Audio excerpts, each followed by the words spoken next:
সাম্প্রতিক বছরগুলোয় দক্ষিণ এশিয়ার ভূরাজনীতির বড় ধরনের আলোড়ন তুলেছে চীনের বেল্ট অ্যান্ড রোড ইনিশিয়েটিভ বা বিআরআই।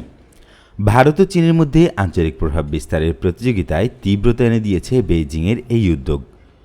শুরু থেকেই এই উদ্যোগের সঙ্গে দূরত্ব বজায় রেখেছে ভারত। আবার চীন ঘনিষ্ঠতা ও ভারতের সঙ্গে বৈরিতার সুবাদে বিআরআইকে স্বাগত জানিয়েছে Pakistan. Pakistan and China are two great friends. দক্ষিণ এশিয়ার অন্য দেশগুলোর জন্য পরিস্থিতি একটু ভিন্ন। এসব দেশে বড় ধরনের কূটনৈতিক চ্যালেঞ্জ তৈরি করেছে বিআরআই উদ্যোগ। বিআরআই প্রকল্পগুলোকে যথাযথভাবে কাজে লাগিয়ে লাভবান হওয়ার পাশাপাশি ভারত ও চীনের সঙ্গে সম্পর্কের ভারসাম্য বজায় রাখা নিয়ে প্রতিনিয়ত উদ্বেগে ভুগছে দেশগুলো। এদিক থেকে বাংলাদেশকে সবচেয়ে বেশি সফল বলে মনে করছে মার্কিন থিঙ্ক ট্যাঙ্ক প্রতিষ্ঠান কাউন্সিল অন ফরেন রিলেশনস বা সিএফআর। ভারত ও পাকিস্তানকে বাদ দিলে দক্ষিণ এশিয়ার অন্য দেশগুলোর মধ্যে বাংলাদেশ, নেপাল, শ্রীলঙ্কা ও মালদ্বীপে এরই মধ্যেই বিআরআই নিয়ে নানামুখী প্রতিক্রিয়া স্পষ্ট হয়েছে। তবে দেশগুলোর মধ্যে বিআরআইকে ইতিবাচক ও সফলভাবে কাজে লাগাতে পেরেছে শুধু বাংলাদেশই। আবার চিরবৈরী দেশ দুটির সঙ্গে সম্পর্কের ভারসাম্য বজায় রাখার পাশাপাশি বাংলাদেশ দুই দেশ থেকেই বিপুল পরিমাণ বিনিয়োগও আদায় করে নিয়েছে। গত কয়েক বছরে চীনের সঙ্গে বাংলাদেশের সম্পর্কের ব্যাপক উন্নয়ন হয়েছে। পাশাপাশি ভারতের নিরাপত্তা স্বার্থগুলোর প্রতিও সংবেদনশীলতা বজায় রেখেছে বাংলাদেশ। দক্ষিণ এশিয়ায় বিআরআই নিয়ে দুর্নাম বাংলাদেশেই সবচেয়ে কম। উদ্যোগটির সঙ্গে বাংলাদেশের সম্পৃক্ততার সূচনা বিসিআইএম বা বাংলাদেশ, চীন, ভারত ও মিয়ানমার করিডোর দিয়ে। চার দেশেই এই করিডোর সংলগ্ন এলাকাকে সম্পদের দিক থেকে অনেক সমৃদ্ধ ধরা হয়। বিশেষজ্ঞদের মতে বিসিআইএম করিডোর সম্পন্ন হলে এই অঞ্চলে বাণিজ্যের আকার বাড়বে বছরে প্রায় 13,200 কোটি ডলার। তবে এখন পর্যন্ত করিডোরটি নিয়ে ভারতের পক্ষ থেকে তেমন কোনো আগ্রহ দেখা যায়নি। এর পরিপ্রেক্ষিতে চট্টগ্রাম বন্দর থেকে মিয়ানমার হয়ে চীনের কুনমিং পর্যন্ত বিকল্প আরেকটি করিডোর গড়ে ওঠার সম্ভাবনা দেখা দিয়েছে।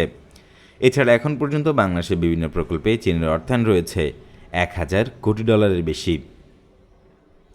আবার ভারতের সঙ্গেও ঐতিহাসিকভাবে অনেক ভালো সম্পর্ক বাংলাদেশের। অভিন্ন নদীর পানি বন্টন, চোরাচালান, সীমান্ত হত্যা ও মাদক পাচার সহ নানা বিষয় নিয়ে নানান মাত্রায় বিতর্ক থাকলেও প্রতিবেশী দুই দেশের সম্পর্কের ঘনিষ্ঠতায় এর কোনো নেতিবাচক প্রভাব দেখা যায়নি। দক্ষিণ এশিয়া কেন্দ্রিক কানেক্টিভিটি প্রকল্পগুলোও দুই দেশ একযোগে কাজ করেছে। ভারতের উত্তর পূর্বাঞ্চলীয় রাজ্যগুলো এরই মধ্যে চট্টগ্রাম বন্দরে প্রবেশাধিকার পেয়েছে। 2015 সালে সড়কপথে যান চলাচল নিয়ে চুক্তি করেছে বাংলাদেশ, ভুটান, ভারত ও নেপাল বা বিবিআইএন।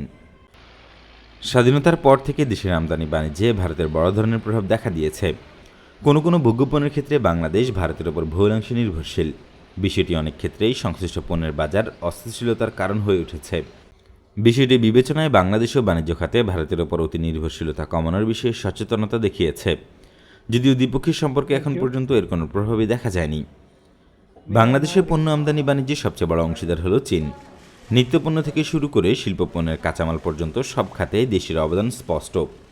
দেশের সামরিক খাতেও আমদানির বড় উৎস হল চীন। গত 5 বছরে দুই দেশের মধ্যে সমরাস্ত্র বাণিজ্যের আকার বেড়েছে। বর্তমানে চীনের মোট সমরাস্ত্র রপ্তানির 17% গন্তব্য হল বাংলাদেশ।